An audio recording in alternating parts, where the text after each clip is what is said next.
Hello दोस्तों, welcome back to my YouTube channel.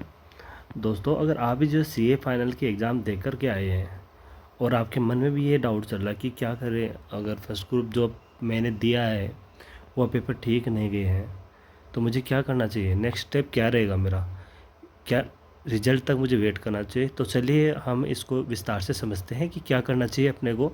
क्या अपने को वेट करना चाहिए या फिर प्लान बी अगर अपने पास में कोई हो तो उसको फॉलो करें।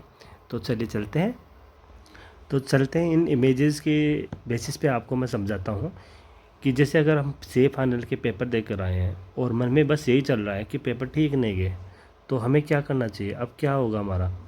ये वीडियो आखिर तक ज़रूर देखना दोस्तों, क्योंकि इसमें आपको जो है काफ़ी अच्छे टिप्स मिलेंगे और काफ़ी अच्छी जो है मोटिवेशनल बातें आपको देखने को मिलेगी। तो चलते हैं अपन। तो दोस्त, मैं आपको बता दूं एक बार कि सीए फाइनल का एग्ज़ाम जो है आसान नहीं होता है, बिल्कुल भी आसान नहीं होता है। क्योंकि इसमें जो है अपन जो है पढ़ाई करते हैं, काफ़ी अच्छे से मेहनत करते हैं। कोई भी आदमी जो है, कोई भी बच्चा जो है, स्टूडेंट जो है, कभी भी फेल होने के लिए नहीं पढ़ता है। तो ये तो आप अपने मन से निकाल दीजिए कि आपने स्टडी नहीं की होगी। बिल्कुल आपने सिंसियरली स्टडी की होगी। और कई बार क्या होता है कि पेपर अपने एक्सपेक्टेशन जो होते हैं कि जैसे हम सोचते हैं उसके अकॉर्डिंग नहीं आते, तो अब कई बार ख़राब पेपर चले जाते हैं और ये ख़राब पेपर अपने जो है लाइफ की डिसाइड नहीं करते। तो इसलिए इन चीज़ों को आप दरकिनार कर दीजिएगा, साइड में कर दीजिएगा कि आपके पेपर जो आपने जो पेपर दिए हैं उसमें आपने मेहनत नहीं की है। बिल्कुल आपने मेहनत की है, तभी आप यहाँ पर पहुँचे हो। ये चीज़ आप गांठ बांध लीजिए अपने दिमाग में। तो चलते चलते हैं अपन कुछ पॉइंट्स पे अपन डिस्कस करते हैं कि अपने को क्या करना है, नेक्स्ट स्टेप क्या रहेगा अपना। पहला पॉइंट है पैनिक करना बंद करें।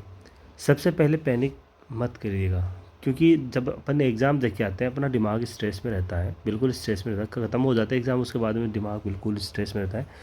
क्योंकि एग्ज़ाम देने के बाद में उस पेपर पे जो अपन ने लिखा है, उसके जो कॉपी में लिख के आए हैं उस पर अपना बिल्कुल भी कंट्रोल नहीं होता।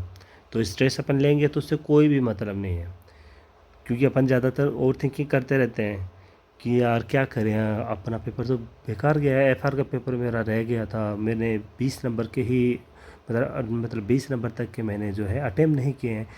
एएफएम का पेपर जो पिछले 2 अटेम्प्ट्स में काफ़ी अच्छा आया था, लेकिन अब की बार ही क्यों आया है। तो ये चीज़ें क्या है कि सबके साथ में है, या आपके साथ में ही नहीं है, बिल्कुल भी सबके साथ में होता है ये चीज़ें। अगर आपके जो दिमाग में चल रहा है वो दूसरे वाले बंदों के चल रहा होता है, स्टूडेंट के चल रहा होता है। तो ये तो अपना है पहला पॉइंट। दूसरा है रिजल्ट से पहले अजम्पशन मत बनाइए। बहुत बार ऐसा होता है कि पेपर टफ होता है, यह आपको पता है और हमें पता है। तो इसमें क्या होता है, इवेल्यूशन लीनियंट होती है, ग्रेस मार्क्स में मिलते हैं, होता है इसमें ग्रेस मार्क्स में मिलते हैं। कई बार क्या होता है कि अपने एग्जाम्सन किसी में सिक्योर हो जाती है, तो जैसे अपने 60 नंबर चाहिए होते हैं, 60 नंबर चाहिए होते हैं, अपने पास में आ रहे हैं 70 नंबर या 65 नंबर भी आ रहे हैं, एग्जाम्सन लग गई। और किसी पेपर में जैसे ऑडिट के अंदर मेरे बन रहे हैं, चलिए सपोज़ कि मेरे पास में बन रहे हैं, मैं आपको एक एग्जांपल से बता दूं। जैसे कि मेरे एएफएम में आ रहे हैं 65 नंबर, एफआर में मेरे हैं 45 नंबर, एंड बाकी बच्चे कितने अपने पास में हो गए टोटल 110 नंबर और 40 नंबर चाहिए, लेकिन ऑडिट में जो है 36 आ रहे हैं। तो ये बाकी के जो 5 नंबर के ये जो ग्रेस मार्क्स अपने को मिलेंगे ना, तो इसमें 4 नंबर अपने ग्रेस मार्क्स करके और 150 नंबर अपने में जो आईसीएआई हमेशा अलॉट करती है, ये आप दिमाग में रखिएगा ही। क्योंकि ज़्यादातर स्टूडेंटों के जो है कॉपी में यही लिखा हुआ आता है कि उनके ग्रेस मार्क्स मिले हैं। नेक्स्ट है अपने पास में पॉइंट नंबर 3, अगले ग्रुप अटेम्प्ट पे फोकस।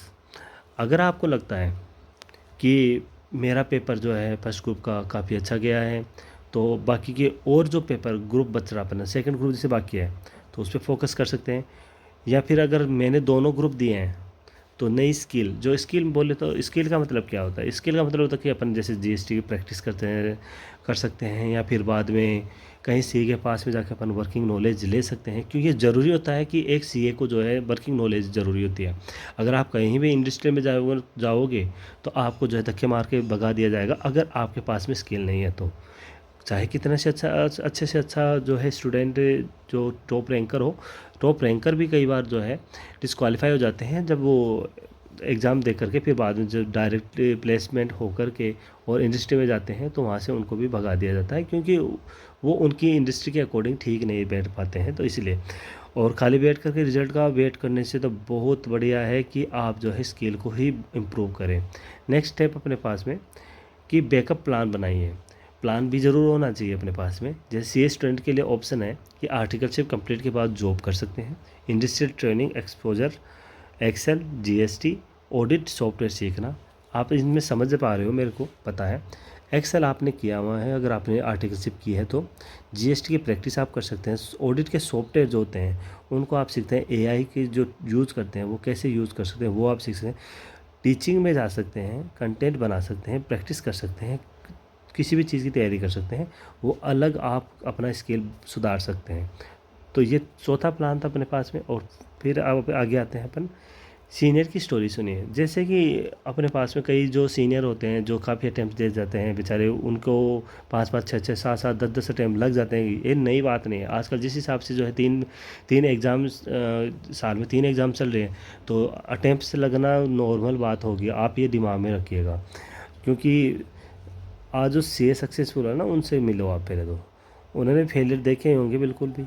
ये जो कह रहे हैं कि उन्होंने फेलियर देखे होंगे, मल्टीपल अटेम्प्ट्स कॉमन है, लेकिन कंसिस्टेंसी की ने उन्हें सीए बनाया। बिल्कुल सही बात कह रहे हैं, क्योंकि जो सीए स्टूडेंट होते हैं वो काफ़ी कंसिस्टेंसी के साथ में स्टडी करते रहते हैं, क्योंकि उनको पता है कि रिजल्ट कभी किसी ना किसी दिन अपना पॉजिटिव आएगा ही।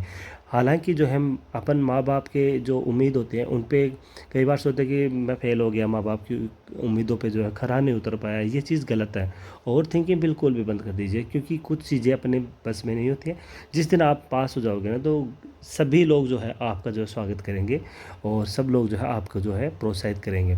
नेक्स्ट बात करते हैं अपन कि इमोशनल ट्रूथ क्या होता है, कि एक एग्ज़ाम आपको सीए नहीं बनाता। आप समझ पा रहे हो कि एक एग्ज़ाम आपको सीए नहीं बनाता, और एक एग्ज़ाम आपको सीए बनने से रोक भी नहीं सकता। आप समझ पा रहे हो इस चीज़ को? अगर आप समझ पा रहे हो तो ज़रूर कमेंट करिएगा। अगर लास्ट में बात करें तो अगर आप सीए फाइनल स्टूडेंट हैं और इस फेज से गुजर रहे हैं तो कमेंट में जो स्ट्रॉन्ग लिखिएगा, क्योंकि आप स्ट्रॉन्ग हैं और आप तभी सीए फाइनल का कोर्स ज्वाइन किए हो, क्योंकि आपने जो है अपना मन जो बनाया था, वो अपना आपका मन जो है बिल्कुल स्ट्रॉन्ग था, तभी आप जो है यहाँ पे इस फील्ड में आए हो। अदरवाइज जो लूज़र के लिए जो बिल्कुल भी सीए नहीं है। सीए का कोर्स बिल्कुल भी लूज़र के लिए नहीं है। आप स्ट्रॉन्ग हो, और स्ट्रॉन्ग हो तभी आप फाइनल के एग्ज़ाम दे रहे हो। तो आप स्ट्रॉन्ग लिखिएगा और कमेंट करिएगा, दोस्तों के साथ में शेयर करिएगा। अगर आपको अच्छा लगे तो वीडियो को हेल्पफुल लगी हो तो लाइक करें, चैनल को सब्सक्राइब करें, और अपने सीए स्टूडेंट के साथ में शेयर ज़रूर करें, ताकि उनको भी मोटिवेशन मिले कि क्यों अपन डिप्रेस में जा रहे हैं। फालतू में डिप्रेस लेने की ज़रूरत नहीं है। तो चलिए चलते हैं, नेक्स्ट में मिलते हैं अगली बार।